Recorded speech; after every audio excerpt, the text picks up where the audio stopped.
And for those of you who don't know me, I'm going to welcome each and every one of you again to the Zoom private call. Many of you who are part of our community group where we support health, we promote health, to be proactive with health. There's such a thing as procrastination through health, right? So we tend to procrastinate on our health journey from time to time. We do have moments when we're reactive if we have a health scare. And so we started this health initiative of bringing awareness to different conditions, which many of you may know, many of you may not know all of the symptoms or some of the symptoms and causes that can trigger it, as well as what you can do to sort of improve your overall health and well-being through systematic ways of just making simple choices that can change your life from day to day. So as I share this with you, again, my name is Kerry-Ann Joseph-McLean. My husband, Cornell-McLean, and we are a health enthusiast. And just to make it clear, we are not health practitioners. We do not advocate to say that we are health practitioners, but what we are passionate about health.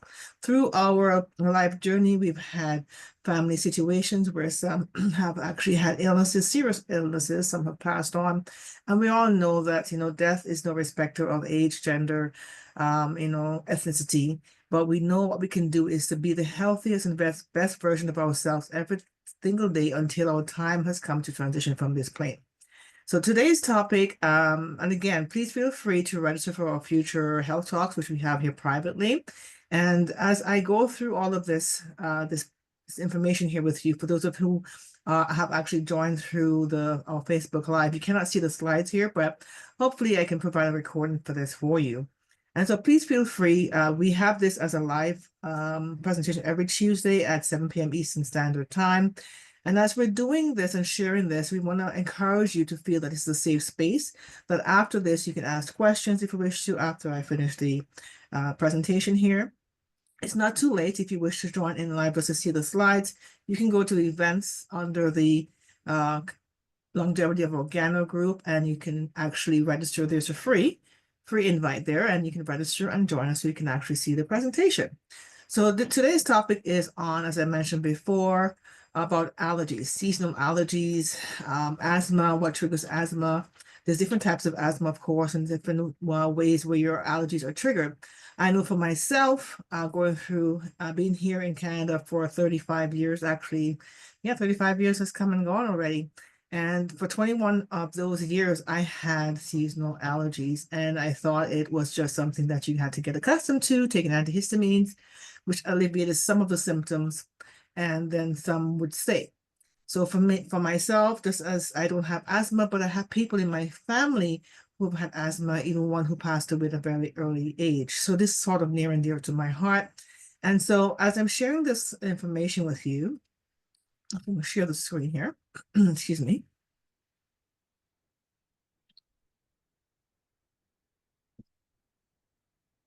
So you can see what I'm seeing.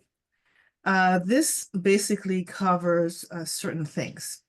So as we go through the care, what triggers it, just feel free to take screen captures, feel free to ask questions at the end, and keep in mind as well, when I share information, I go to credible sites.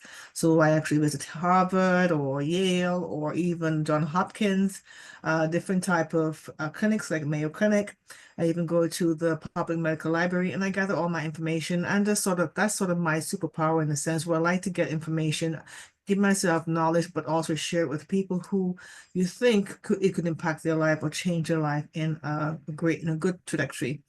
So that trajectory of their health to improve their health, so to speak. So as I go through this slide, again, like I said, place yourself on mute, and of course, we can address your questions at the end. So there's such a thing as acute inflammation. So this acute inflammation is the result of complex signal transduction. So this pathway that helps to protect and heal our body, which is sort of like a part of our DNA, our genetic makeup. And so this is necessary for our good health and normal well-being. But then it takes like a nosedive sort of to a chronic inflammation, which can be correlated well with onset of different things that can impact your autoimmune disorders. So things like rheumatoid arthritis, systemic lupus, also things like asthma, IBD, which is inflammatory bowel disease, and cardiovascular disease, and all the things like ulcerative colitis and Crohn's disease, which I spoke about a few presentations ago. And then actually there's a recording here in our group as well as on our YouTube channel, and you can go through and watch the recordings on that. So asthma, as we know, is an inflammatory disease of our airway, and the main thing that triggers the asthma is an allergic reaction.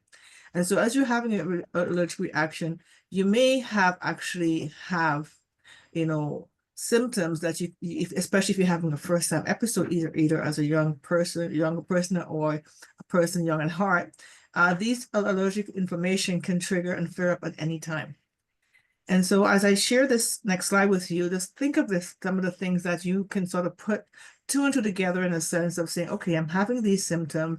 Maybe there are some things that can actually have my doctor sort of test me on just to confirm that I am actually, I'm not predisposed to an asthmatic reaction or trigger. So some of the warning signs of asthma is like, for example, wheezing, fatigue, irritability. Yes, that's such a thing. Irritability, coughing, chest tightness, even anxiety. So some of the previous presentations I've done for different symptoms, different conditions and illnesses, anxiety is the main thing that we find is a sort of like going through, checking off the things that will sort of trigger your anxiety. Stress, depression can be related to anxiety, which can also bring on asthmatic situations. And so things like fever or itchy neck, stuffy nose, stomach ache, even a headache can trigger your asthmatic, symptoms, and even dark circles under the eye. And so there are different symptoms that can actually trigger certain things, as I mentioned to you, but these could be some of the things you can sort of check off and say, okay, am I actually predisposed to asthma if I haven't had a flare-up, or if I'm finding certain things, or even your younger ones, and you sort of can't quite put your finger on it. And I shared it with you back when I first came to Canada, I babysat. I had a babysitting job with a 3-month-old. And I did not know, when I came into the house, a strong smell of cigarette. Back then you could smoke in the house. And the father came in and was smoking every day on the phone, multiple chains of cigarette. And I'm there, and I'm sort of sensitive to cigarette smells. And so there was a baby who was 3 months old, their last child. So mom would go out, kids would go to school, the last one is there. And I found that when I would feed the baby would throw up. Very lethargic, limp, sort of like, no energy. And I thought this was sort of strange. Maybe the baby's getting a fever, something's wrong. And I sort of watched it. And after day 3, because I think it was like in my 2021 at the time.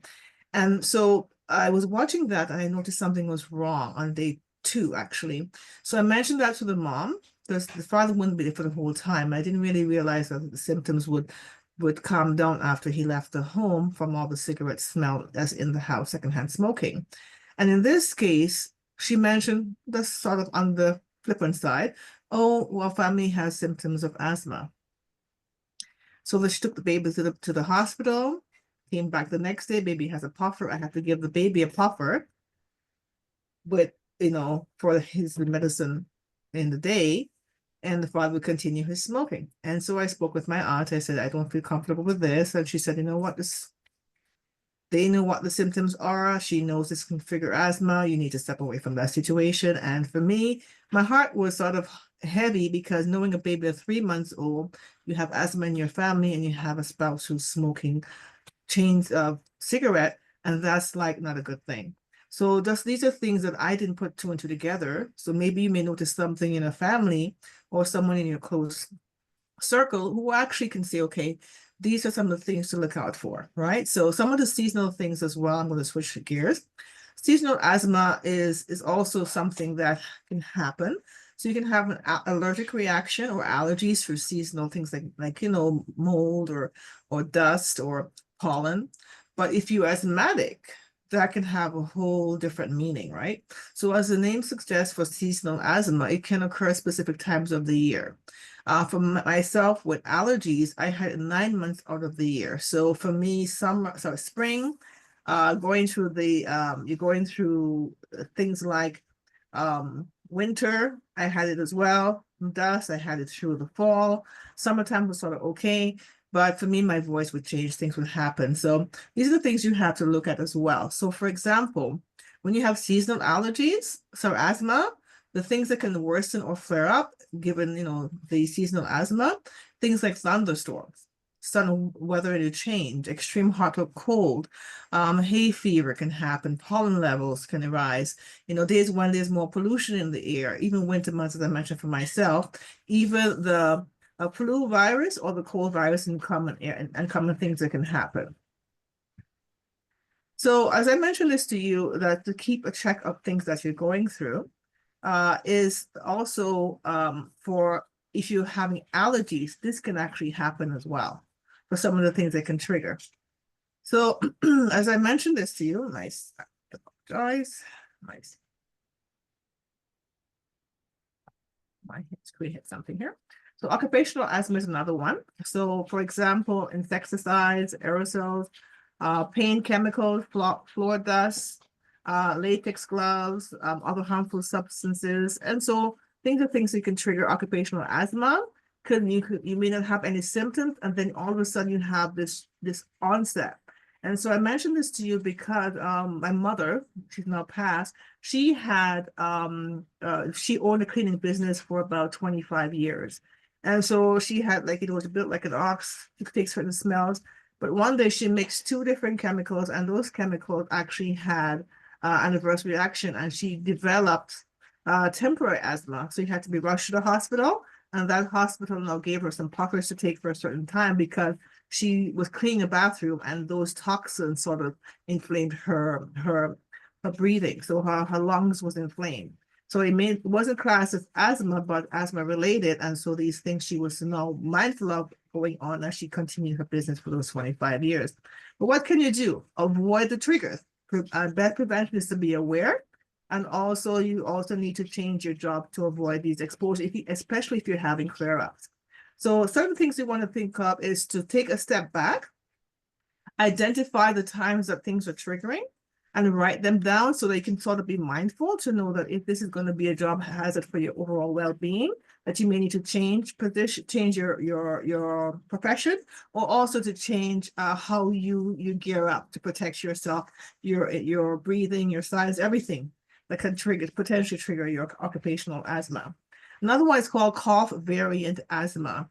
So the main system of cough variant asthma is severe coughing. So it can cause a dubious or at best or often underdiagnosed and undertreated because you may think it's not asthma. I'm actually just having this dry cough. What's this? And so you sort of put it off. So you may not have other symptoms, but you may have a cough variant asthma. So usually the trigger includes excessive exercise, coughing after waking up. Hay fever or respiratory infection could be one of them. So as you're doing all of these things, be mindful because asthma can actually show up in different ways. Another one is nighttime asthma. Nighttime asthma is called nocturnal asthma. It is a common type where symptoms worsen during your sleep time. And if you have nighttime asthma, the chances increase of having an attack during your sleep. And so you may think that you're coughing, and say, what's this? Okay, so you may have a weak coughing or trouble breathing or wheezing, and then the flare-up calms down. So this actually is impacted by your hormone levels. So if your hormone levels are not balanced, it can actually affect this type of asthma. So you have something called a circadian pattern. And so because of the circadian pattern being disrupted, those who don't have asthma may have an experience of drop of your lung function at times at night, but also it may impact you in other ways. And so the hormone balance releases at different times of the day, it can influence how your nighttime sleep or your symptoms of asthma is triggered. Now, we know that as we go through different seasons in life, especially for women who go through menopause or premenopause, or men who go through andropause, so there's such a thing as andropause, that your hormone level is disrupted. And if your hormone level is disrupted, then you might find at that stage in your life, if you've had a predisposition of asthma when you're younger, but not a full flare-up, this can actually trigger it later on in your life. And so if you're going through all of this, be mindful. Another one is exercise-induced asthma. So the exercise-induced asthma, it usually occurs when you have immediately after you had a form of physical or strenuous activity. The symptom tends to occur between 5 to 10 minutes after exercising. And you may think, oh my gosh, I'm overheating, let me catch my breath. But really, you might have an induced asthma through exercise. So although it's quite common to experience some shortness of breath after breathing, after exercise, you must be mindful of that, especially if you find that you have severe chest pain, coughing, or wheezing. Now, did you know that almost 90% of people with asthma experience this type of induced asthma? I didn't know, but now going through the learning of how asthma is triggered, especially for my family members who have asthma-related issues or asthma itself, these are things that we have to be mindful of. There's also something called genetics, which is in our family as well. So most time it's aggravated through, let's say, warm or humid air, especially during a hot yoga. So if you're doing hot yoga, or if you're going through a steam, they have these things called steam rooms, or if you do have a sauna, you cannot put yourself in that environment because it can actually flare up these type of symptoms. So exposure to polluted air while cycling, and also if your pool that you're going into, especially if you're on vacation, is highly chlorinated, that's also one as well. So here are some actual sources. You can actually screen capture and read the full write-up on the articles that I've found through different studies, and you can actually go to your own pace, and you can read the entire thing. Now we have allergens. Allergies. It can be through bronchial disorders, the decongestion, seasonal. You can actually have it impact your eyes, your ears, your nose, your throat, your lungs. And so these are things that are really serious. So if you think of it this way, it can be life-threatening. So things like pets, exercise, pollen, bugs in the home, chemical fumes. I know for myself exactly, there are certain type of aerosols that once you spray it in the house, whether I'm in the house or not, it triggers a headache, it triggers my sinus, and it's not a good thing. So others are fine except for this particular brand. So be mindful of the chemical fumes. Some people have reactions through perfume. So be careful of how much perfume you put on yourself, especially when you go into a public area. Cold air can trigger it. Fungus spores can trigger it, the toxin kinds. Dust, smoke, odors, even if you get really angry and your emotion becomes volatile, it can trigger a flare up and stress, and of course, pollution. Now these are some of the things that can trigger it. So there's something called silent asthma. We know there's asthma, but there's different types of asthma. So silent asthma actually, it's asthmatic, but you don't have the wheezing symptoms. So people think, okay, it's not asthma, but it actually is a silent form of asthma.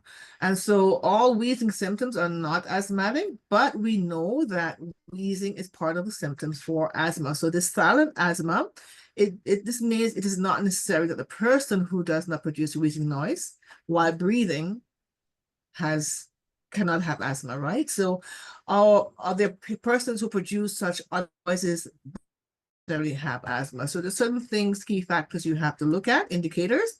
And so some of the symptoms of silent asthma is the tightness in the chest, difficulty while breathing, frequent yawning, trouble speaking, rapid breathing, frequent sighing. You're sighing a lot. You might think that your brain is going over and over some worries or cares, and you're sighing, and someone goes, well, why are you sighing? But really, it could be part of a silent asthma. You may not be thinking anything too deep, but you're sighing a lot.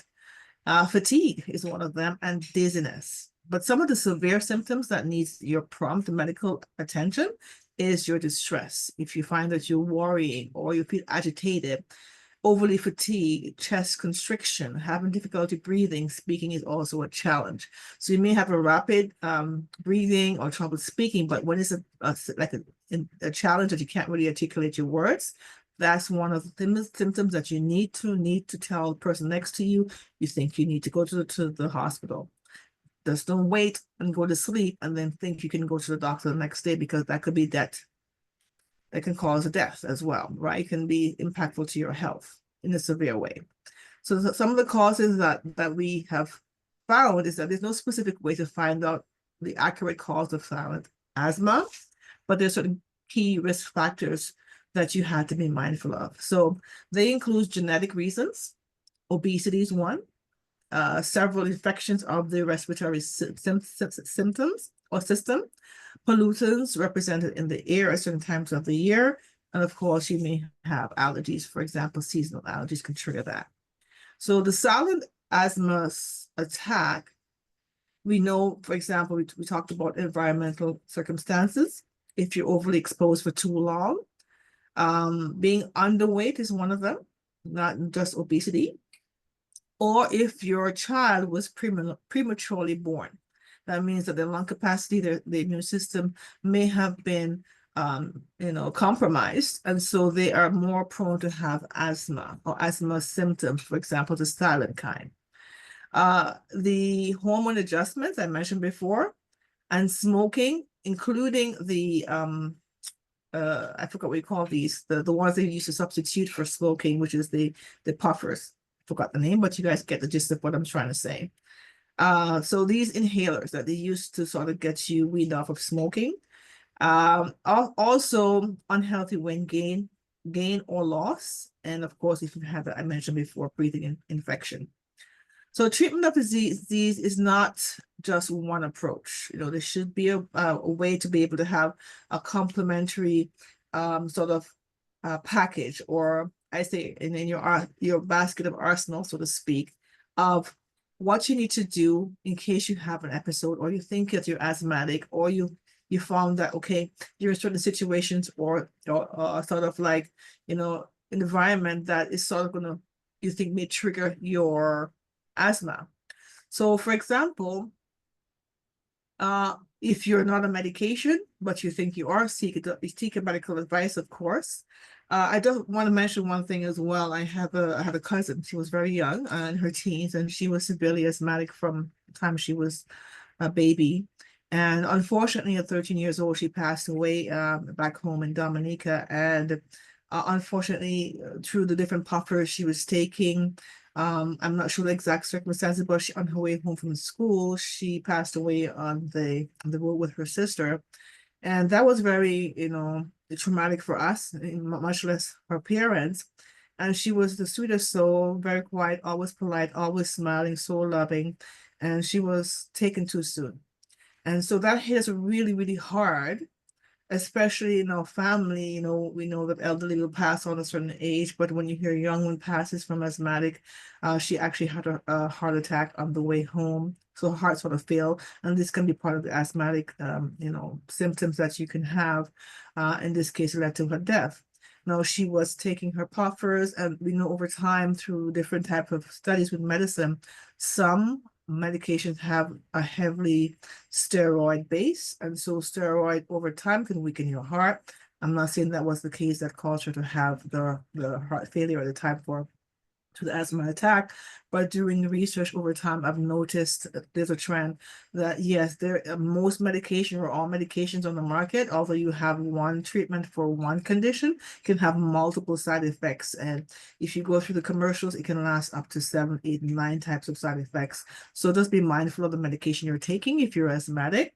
Therapies are also good, exercising in moderation, and having a mindfulness of taking precautionary steps to make sure that you're not in a state where you have an asthma attack, and having your medication with you at all times, or what you need to do in the way of, causing a major flare up.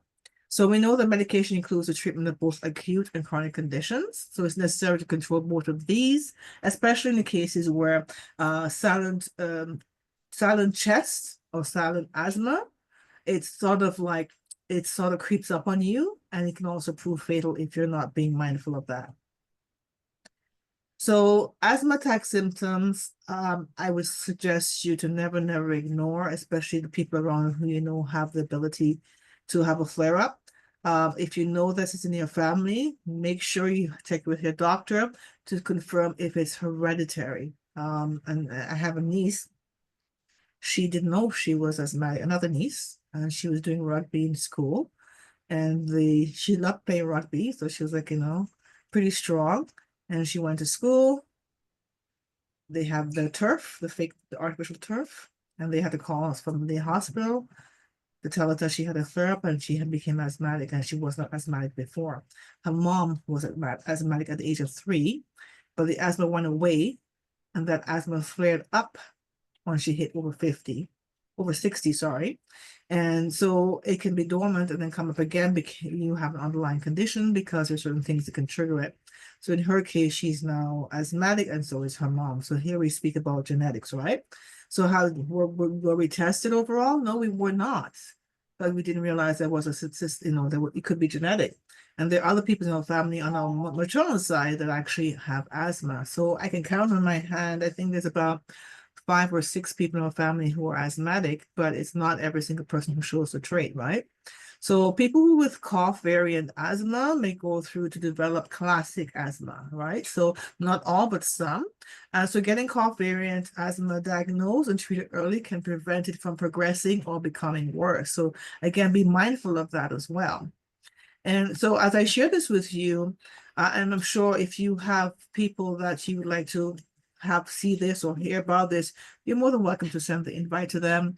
If you wish to add them to our group through our Facebook, you can send an invite. If you have things like you're going through, want to learn more, you can always reach out to myself or my husband for now. And again, think of it this way. If you're mindful of your health journey, if you're mindful that that you're paying attention to the signs, this can help you with your longevity of life, right? So think of it this way. If you have, let's say, classic asthma, or someone who has a breathing issue with their lungs, if you can think of the person having classic asthma, as we all know what asthma is, or some of us know some of the symptoms, but you've never heard of silent asthma, watch for the symptoms, right? So unlike classic asthma, which can cause wheezing and chest tightness and difficulty breathing, the only symptoms of cough variant asthma may be a dry, persistent cough. And I'll give an example of one of those. Someone may have gone through COVID-19. Some may have a persistent cough that may have lasted for weeks or months, or even almost a year. And it comes on, goes, flares up and calms down. Have yourself tested to see that you may have a silent asthma attack. You had one before, right? So that's also something as well that you have to look out for. So how does the cough variant asthma differs from classic asthma? So when you think of asthma, you probably think of classic asthma, right? So the form of asthma can cause like the things I mentioned before. But being thinking of that is productive coughing to clear your mucus from the lungs is one of the things you have to look out for, right? The wheezing I mentioned before, the chest tightness and pain, but also breathing troubles as well. So avoiding coming into contact with the things that trigger can impact the condition directly, right? So for example, I mentioned about breathing and wheezing, but also sleeping problems can cause it. It actually, if you're having an attack while you're sleeping, you can have long-term sleeping problems if not readily corrected. Common colds can trigger asthma.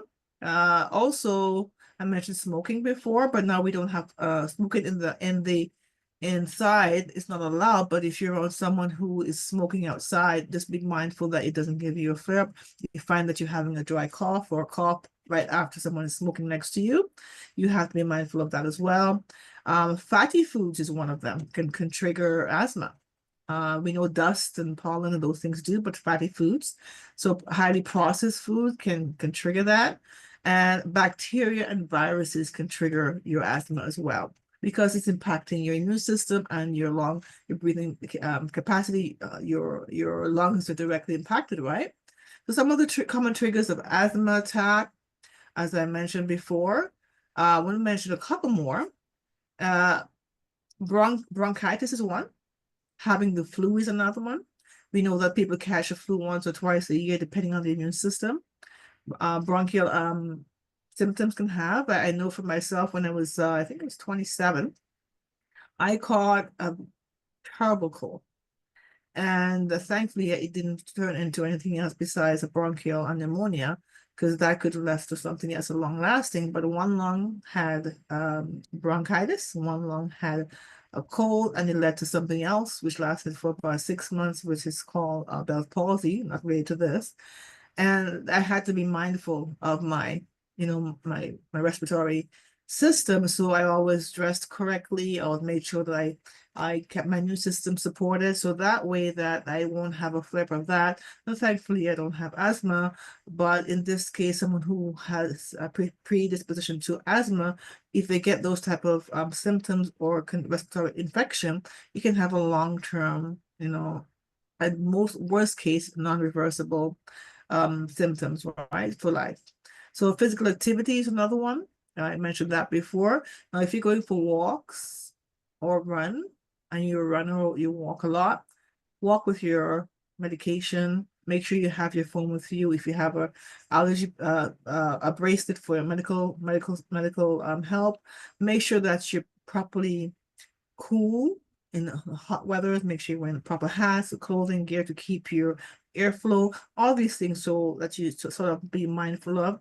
And understanding and avoiding these triggers can help you to lessen the flare-ups you have, or even sort of reverse some of the symptoms because you're being mindful. One more thing I wanted to mention to you before, and I actually wanted to be sort of like a way to sort of keep you mindful. Most times we have emotional fluctuations. We can get extremely angry, you can get very depressed, we can get very sad, or we go through cycles, especially for women who are going through menopause. We have this imbalance in our hormones, which can cause, anxiety, lack of sleep, all of these things. Now, I want to share with you that if you find that you are emotionally fatigued or stressed for long periods of time, you need to have something in your arsenal, your basket of arsenal. So you sort of like, okay, how can I balance this? What can I do to sort of bring myself back into a calm and peaceful state? And I'll share with you of how you can do that. Now, other things too, I'll say to you that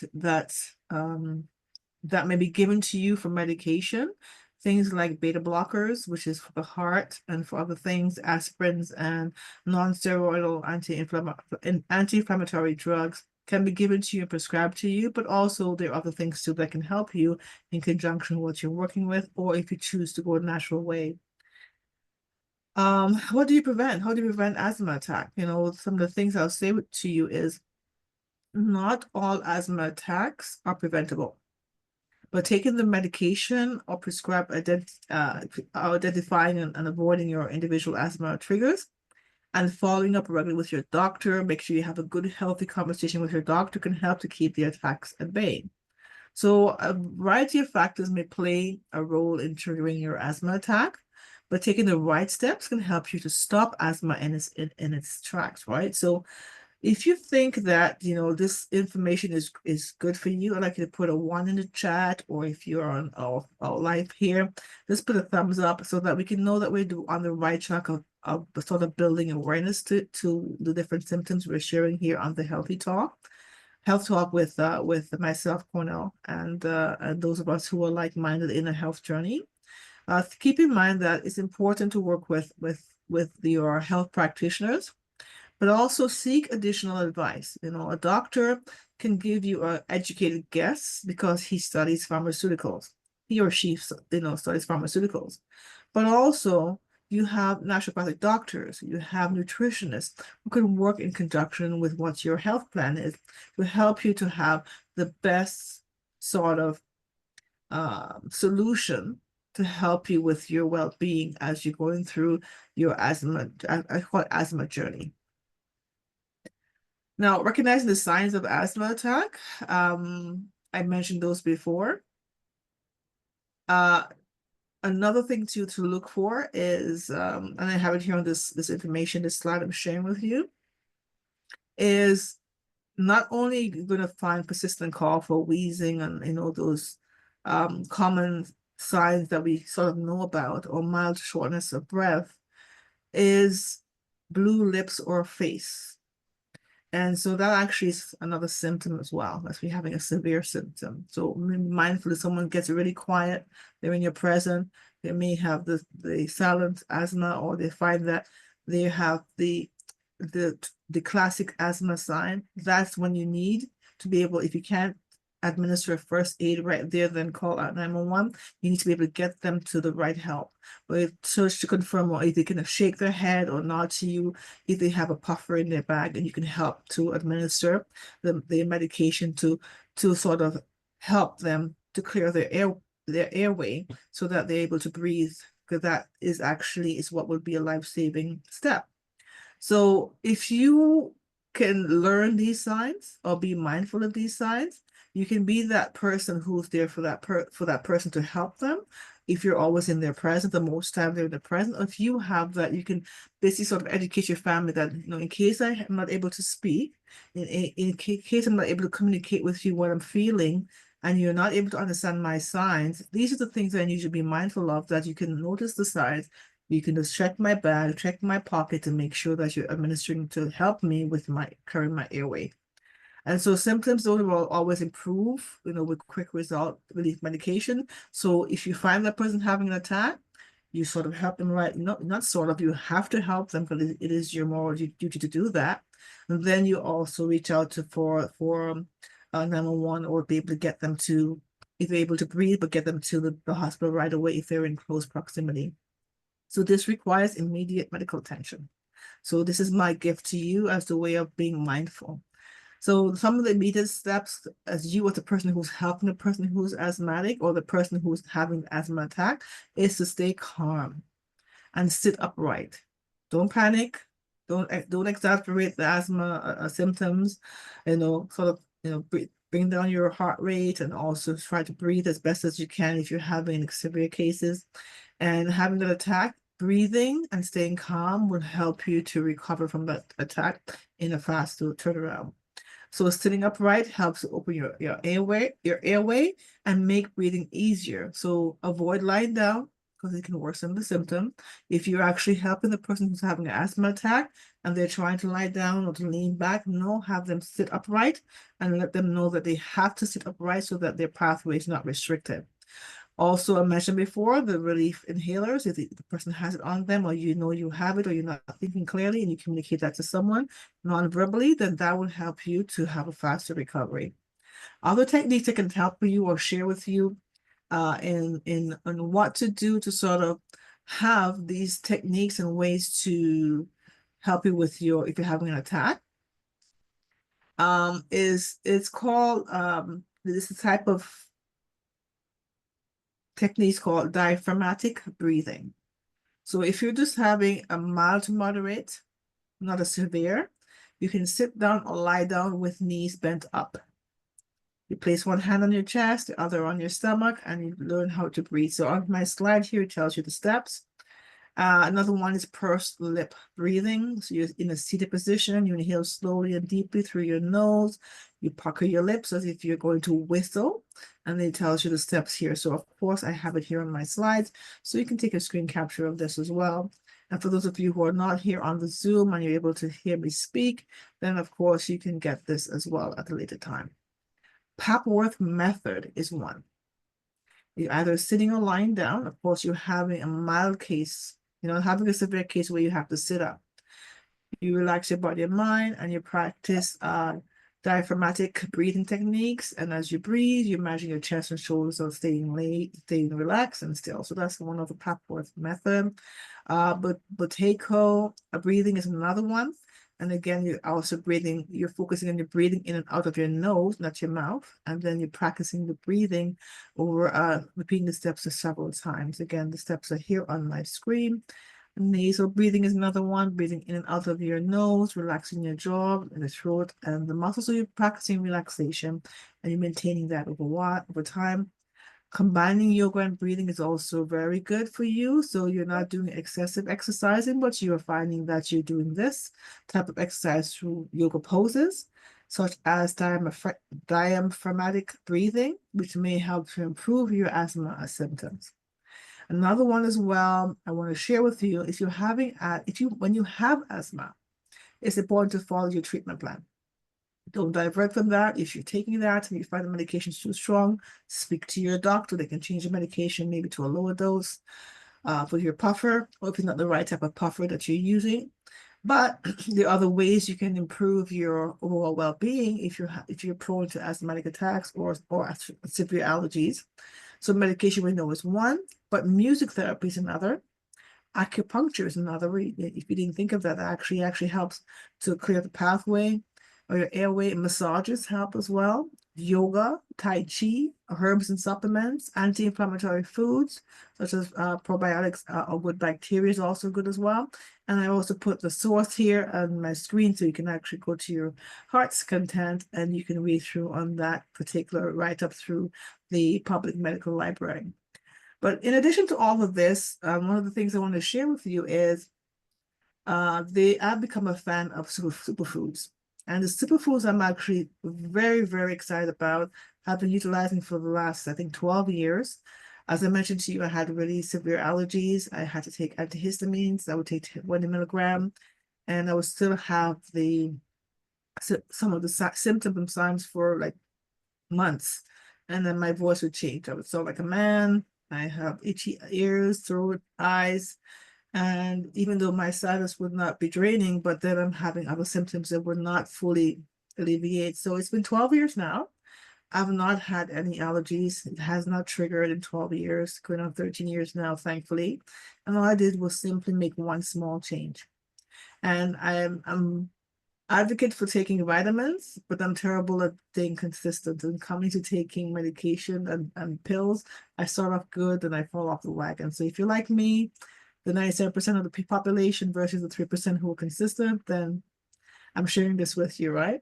So these three actually are really good for your supporting your immune system. And these are medicinal mushrooms, but also called, they're part of the whole food mushroom. So it provides you with your a right amount of amino acids, minerals, vitamins, and so forth that most times we know are depleted in our everyday food through the soil and basically the preservation of food and altering of food as well. So Ganoderma, which is also known as reishi, is known to help with your support system because of the terpenoids, amino acids, polysaccharides, all of these things I've learned over time. And this is something has become a passion for me, right? So it helps with your stress, reducing your stress level. It's an adaptogen. It promotes your health and gives you more health benefits. Cordyceps is another one, helps with your energy, also supports your endurance, promoting many things, including your anti-inflammatory, but also helps with your, if you're asthmatic, this actually has a great ability to help you with your asthma symptoms, as also with your respiratory conditions, not just asthma. Another one is lion's mane and helps with your overall focus, but helps you with many other things, including your gut health, because your asthma or your immune system is connected to your gut as well. So gut health is also one of the things. If you ever heard of leaky gut syndrome, that's a real thing. So most illnesses come from your gut that's not quite balanced, and your brain gut overall well-being, if it's not in balance, it actually can cause illness, or we call it disease or dis-ease, which is DIS-ease, which is your body's not at ease. So that's where it's perfect storm to develop disease in the body. So I'm sharing this with you because we discovered wellness with this powerful mushroom through our company called Organo. And this is because we were customers first. We started consuming it. And over time, we actually have had experience health benefits. Like my husband, he was diagnosed with severe shellfish allergies at age 13. And several years later, just by switching his brand, accidentally ate crayfish in a food that's supposed to be vegetarian, didn't have any allergic reaction in those 3 weeks, had himself tested, and they can't find traces of any shellfish allergies. Now, was that something that's, his body was able to reverse all of that? I could say yes, but we're not going to test that theory and go to the Red Lobster and have shellfish or shrimp or lobster, right? Because I have a mad sensitivity as well. But I've seen over time that I'm not easily prone to any flare-ups, or he himself, if he's exposed to the smell. if someone's cooking it in the house. So this is some of the things that we have seen over time. So our company Organo, if we think of it this way, is being mindful through positivity and practicing wellness. So practicing wellness with mindfulness and being positive helps you with your health journey. So one small choice can actually equal a lasting impact. So for myself, I never drank any of the beverages that I'm going to share with you, but I love tea, going to in my grandmother's backyard and get the leaves, boil the leaves, shrink the leaves, right? And so these were all organic, nothing was sprayed on them. And I was a tea person. So all I did was to switch the brand. And so I was able to infuse, drink this infused beverage with this Ganoderma. And I noticed within a 3-week period, that was in the fall of that year, almost 13 years ago, I didn't have a flare-up. Like, okay, that could have been a fluke. Okay, I continued drinking it every day, 1 to 2 cups every day. And by the January, about 6 months later, 5.5 months later, it didn't have a flare-up. I didn't have a flare-up. I didn't have to have any, Reactin or any of those antihistamines. But it's been coming up to 13 years, and thank goodness I don't have those, because when you have allergies or asthma, your energy goes down. You have no energy, you're lethargic. You find that you have the bubble brain, you have the foggy brain, you can't think straight because you're out of balance because your allergies are triggered. And so we say allergies is a very common day thing, which is like a cliche, but really it's a really serious thing, especially if you have severe allergies. Some people have to take needles, the injection, to get, some sort of relief. So, and this is temporary, of course. And we know there's a potential benefit of Ganoderma for allergies because of all the different things it has, the effects of it. So the immune modulating effects has the ability to regulate your immune system. So it helps support it. So if you have overactive immune system or underactive, it actually helps to balance that. It also has anti-inflammatory properties, so it helps with allergic reactions. So a perfect example, there was a friend of mine who is a firefighter in our international airport here in Canada, coming back from a trip in Las Vegas. He mentioned he's a firefighter. He was just basically one of the people on the flight. He mentioned if there's any help. And one of the stewardess, the air hostess, she actually went into anaphylactic shock. And so he didn't have any of the actual herb, but he had a sachet of a beverage. It was dry, not made. And he gifted it to the person. They put it under her tongue, and the anaphylactic shock calmed down. So they didn't have to redirect the plane to land back into Las Vegas. And so she was able to have the symptoms because her eyes bulged out and she was going into shock. Her lips were going blue. And then they were able to safely go back to Toronto, and of course she seek care. And this was due to makeup that she was gifted to her. She put the makeup on her skin, not knowing that it had some toxins in it, and that caused her that anaphylactic shock. So that was an allergic reaction to that. She tried it again when she got home, making sure she had, someone there with her, took another sample of what she was given under her tongue, and the flare-up went down. So she knew that was what her saving grace was because of what was gifted to her at that time. So these are things that we're so proud of because we know we're impacting lives worldwide. We know that we're able to share something that's natural, that doesn't have any negative side effects. So the anti-inflammatory properties is actually something that everyone's body is different and they react differently to it. So if you have issues with anti-inflammatory medication, be mindful, speak with your doctor. But if you're not, and you have an issue with allergies or your immune system not being sort of out of whack, this would be a great alternative to have.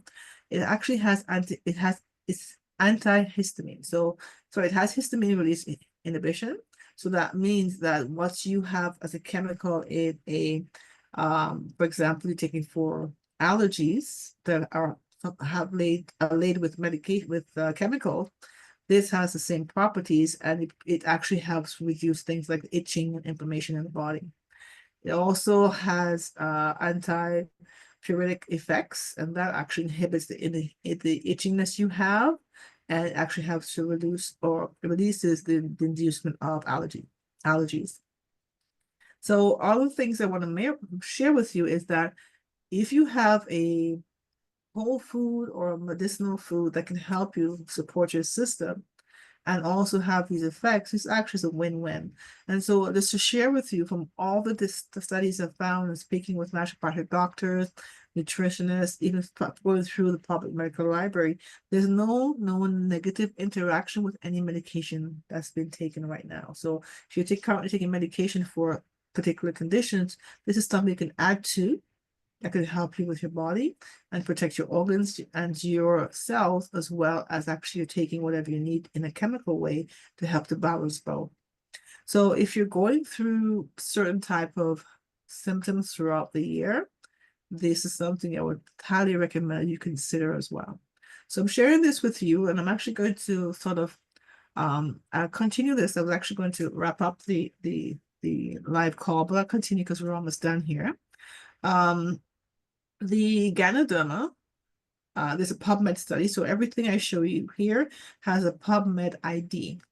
So the PubMed ID, you can take that information, go into public medical library, which the source is here on the link, and you can search it for yourself. It's a lot of reading, but I took the highlights, high level from those so that you can see what I'm sharing with you. It comes from credible sites. And so it actually modulates your allergic asthma, and it's actually anti-inflammatory effects.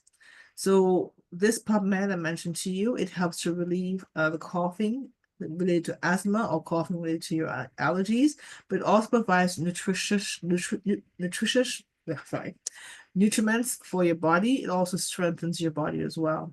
So it also anti-tumor, anti-inflammatory, hypoglycemic, hypolipidemic, and also it has immunomodulatory effects.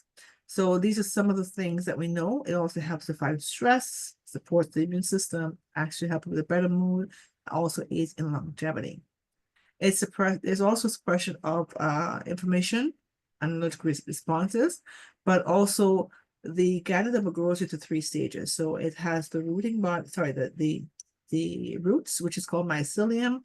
There is a rooting body or the fruiting body, which is called Ganoderma or reishi. And then we have spores. So the spores go into the air, as nature intended, goes on to plum log, and of course, it creates it naturally. So that's the circle of life when it comes to the mushrooms.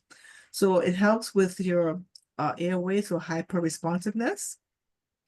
But the studies have shown that the polysaccharides that's part of the DNA of the makeup of the Ganoderma is what helps to prevent the allergic reaction, allergic asthma.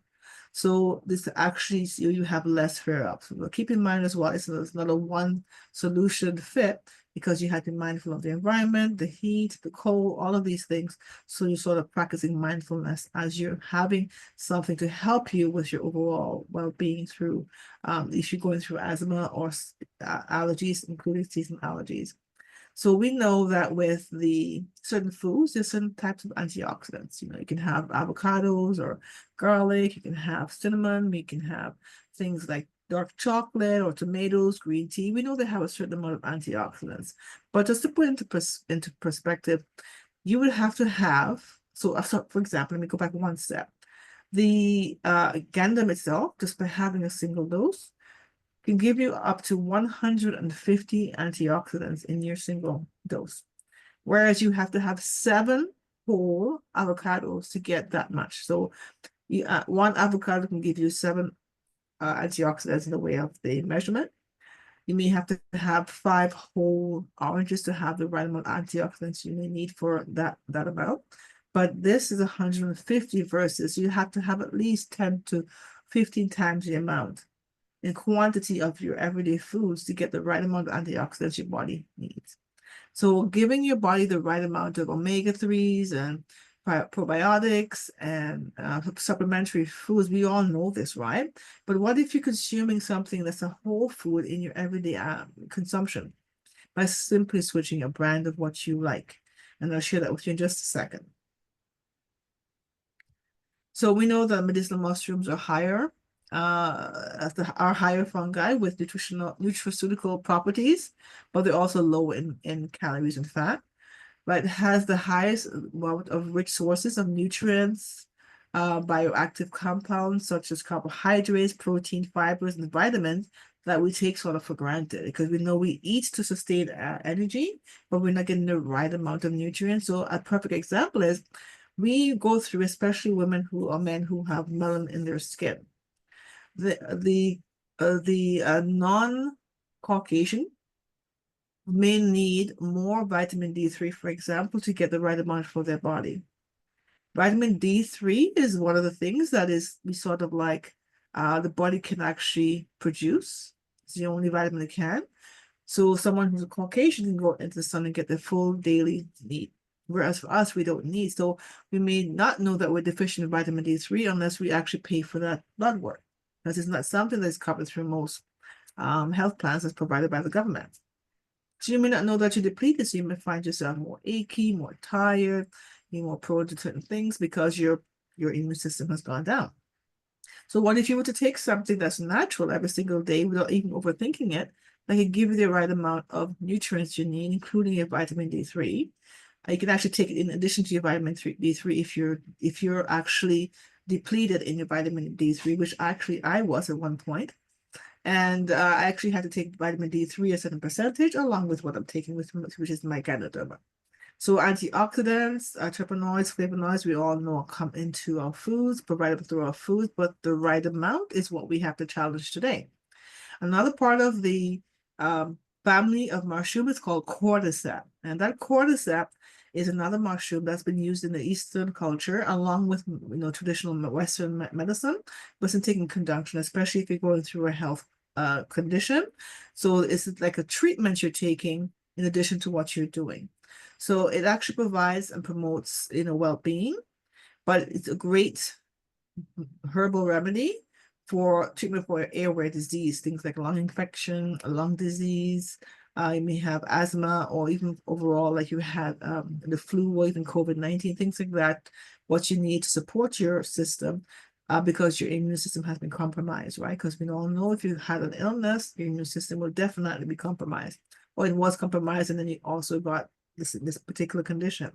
So it has the potential to alleviate immune hypersensitivity, so in reactions in allergic rhinitis, as well as asthma. So cordyceps we know is anti-inflammatory. It also alleviates symptoms of asthma and allergic reaction as well. It also, I found a PubMed study here which covers COVID-19. And so the anti-inflammatory effects is protective effects against inflammatory injury for many illnesses. So for example, things like acute lung injury, rheumatoid arthritis, Parkinson's disease, hepatitis, atopic dermatitis, also potential to treat COVID-19 and other viral infections. So I found this in one of the PubMed studies I was researching. And so this actually is a win-win because you're supporting your immune system. Like I mentioned to you, it's not going to raise your overactive or underactive. It actually helps to balance it over time. Another part with the cordyceps is thinking of ways to improve your health is for quality of life, right? So improving your asthma symptoms, lung functions is something that will take some commitment to, right? So if you're thinking of treating your asthma through traditional medication, I would say continue that. And then you add other things to support that. As you find you have less and less flare-up, you can speak with your doctor of sort of weaning yourself off of medication and just sort of pay attention to your body, because asthma, there's no cure, but there's ways to be able to lessen the asthma attacks. Or when I say wean yourself off, as to actually have less amount of requirement to take puffers throughout the day, right? The quantity of times you have to take it. So cordyceps we know is a great mushroom. Also, it's thinking of it this way, that if you're consuming a medicinal and a food supplement at the same, that's considered one under the same umbrella, you're consuming something that not only will help with your breathing or your asthma or your bronchial inflammatory disease or anything you have related to that, you're actually helping your overall well-being, mind, your brain, your body, mind, body, spirit connection, all right? So if you're thinking of this as a solution to help you to not a solution per se, but a way to improve your overall well-being in this capacity, think of how your stress level, your anxiety, if you're experiencing that, or if you're going through different type of symptoms throughout the seasons of your life, if you can balance that, and then you can focus on you and your family without having these symptoms flare up. Think of the quality of life you can have over time, right? So not only it improves your oxidative stress and your response with your inflammatory response, it helps with many other things. So the last one I want to mention is lion's mane. This is also has become one of my all-time favorites. I started consuming this actually almost a year now. And I love this because it actually helps with the brain and gut connection. You've heard of leaky gut syndrome. I mentioned that before, when the gut has like tears and there's certain things that are not supposed to be in your gut gets there. And then of course, it helps to repair your gut. So think of you taking, either the Ganoderma with the lion's mane or cordyceps with the Ganoderma, but supporting your cognition along with all of the things. It actually can help with many things, including your immune system. So it helps to reduce your stress. It actually helps with your immune system and your overall well-being and benefiting you with antioxidant food as you're taking it in a specific way. One of the actual products we have, I mentioned before, those three. So we actually have in our line of business or products of health and wellness solutions such as coffee, teas, hot cocoa, even the nutraceutical, the capsules themselves. And so you can actually get the superfoods in different ways. So when I say this, for example, growing up, my mother, my grandmother, they give you things to sort of purge your system to help you to get rid of certain things before you go to school. For those of you who know what I'm talking about, you can put a one in the chat, or you can raise your hand or put a thumbs up in the live. And that way you're saying, okay, your mother's giving you something, it tastes nasty, it tastes bitter, but I'm gonna have it. Have it once a month or so, right? But in this case, you can actually switch your brand from your coffee, tea, hot cocoa, get the amount of nutrients you need through the reishi, lion's mane, cordyceps without tasting the bitterness of it, right? But if you think of it this way, you're thinking, okay, medicine, ugh, I can't take it. Because in your brain, you're thinking medicine, right? So how often are you going to be committed to taking something that's not pleasant to the palate? But for myself, I am the same way. So for me, I started consuming the teas. All I tasted were the teas. And I noticed the effects in a positive way over time. If you're generally healthy, you won't notice it over time in a short period of time, but over time you will. So for me, it took me 3 weeks to sort of realize, okay, my allergies didn't trigger. And then in this case, let me continue taking it. And then I started gravitating to coffees and the hot cocoa. So for me, I consume what my palate likes. No matter how good it is for you, if it's bitter, I, Kerry-Ann, will not take it over a long period of time. I have to hold my nose and consume it. So if you can challenge yourself in a way, consume something that's healthy, that's organic, help your overall well-being, consider us as well. So just try it as a challenge for 30, 60, 90 days and see what it does for your body, right? Because, there's so many things on the market, but I want to share with you what our experience has been, our family's experience, what we have with customers who are giving us great feedback of what it's doing for them. Because everyone's body is different. Your DNA is different. We're built differently. Even though we're alike in many ways, everyone's body, sort of reacts differently to different things. All right, as I mentioned to you, my allergies, you may not have allergies. You may have asthma, some people don't. Some people may have, conditions that are impacting them for, their entire life or for a short period of their time. So I'm going to share with you that there's certain brands out there on the market that has reishi, Ganoderma, has lion's mane, has cordyceps, but not all are ethically sourced. Some are grown in plastic bags, and they're considered organic because they're free from pesticide and herbicide. So you're thinking of where it looks artificial, it looks yellowy, dull. That's when it's, even though it's organic, it's not grown naturally. Where ours are grown, we have a patent to protect it as well. So if you look at the red, dark brown, way of how it's grown naturally, that is the true purest form as nature intended. So to give you a comparison, what we have in our coffee, teas, hot cocoa, or even the actual capsule form, which is vegetable casing, it has the ability with the patent we have that it absorbs and stays into your body 99.9% absorption rate, whereas other brands between 4 to 13% absorption rate. meaning you consume it, you're not getting the right amount of nutrients you need. So I want to challenge you to think of, what can I do to improve my health? How can I go about doing that? Is it just switching my brand of coffee for 30 or 60 or 90 days? Or is it just switching a tea or hot cocoa? Just to see. Pay attention to your body, and then you can be your best testimonial to see what's going on, right? And as I wrap up, I wanted to say to you that if there's a health condition that you're going through, or you know someone who's going through something, I know we are sort of heavily educated on pharmaceuticals, and there's no right or wrong.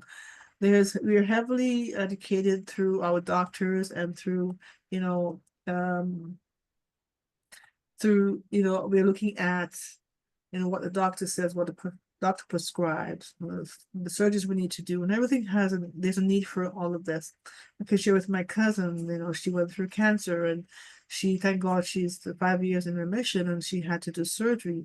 And so the thing that she had to do radiation. She had to control appointments and surgery. We were all there to support her.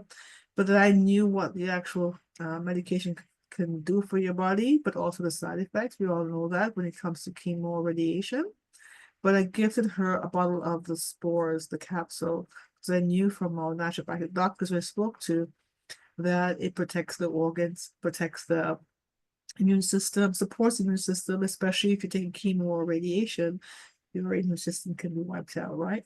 Also protects your cells. So the great thing that came back with her, and it's not about cancer, I'm sharing with you how it supports the immune system, is that because it's a whole food, it didn't have a negative interaction with her radiation. So before surgery, during her radiation, and post, she was consuming these along with the coffee that she liked, because she likes coffee. One of the things that I noticed when I took her to her radiation appointment is that she this big section for candies and chocolate. Now, what drives cancer cells? What puts your body out of whack is sugar. So you're going for your chemo, you're going for your radiation, and they're offering these things. Okay, that's the choice. But you have a choice. You have a choice to know what you put into your body to be proactive. And if you're learning to be proactive now, it's never too late. It's never too late to make that first step. And so as I'm here, I thank you so much for your time. If there are any questions you have, you'd like to share with me or ask, please feel free. I'm going to take it off of screen sharing. And if there's a question, if there's not, don't worry about it. You can always ask the question later on. I'm going to be asking these questions here. Even those of you who are here on the Facebook Live, you have a question, you can ask as well. You can type it in the comments.